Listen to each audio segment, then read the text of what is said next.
Hi, Dr. Rain here with more sleep tips. One of the questions we commonly get asked is how you know that it's been enough sleep for your child.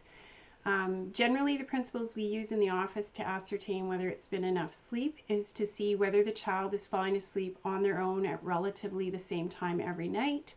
So, for example, if bedtime is 7 o'clock and the lights are out by 7 and you have read stories and everything's all finished, and you leave the room at 7 and by about 7:15 your child is asleep on their own without a lot of parental support or intervention, that's probably the right bedtime for that child.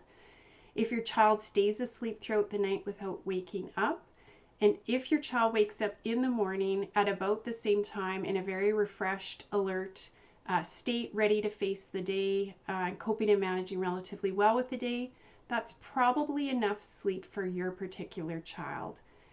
Of course, there's lots of guidelines out there that say how much on average children should have for sleep at each age, but it's important to remember those are guidelines and they may not fit every child.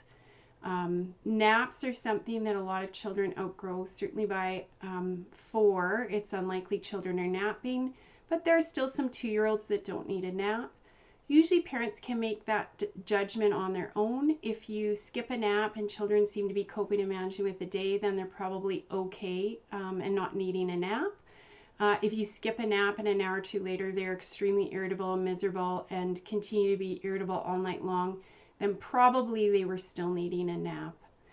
When children start to outgrow naps, it is common for them to nap one day and not the next and kind of go for a couple of weeks of napping every second day. And again, it's usually something that parents can use their judgment around whether to see if naps are important or not. Again, I hope these tips were helpful for families. Thank you for watching.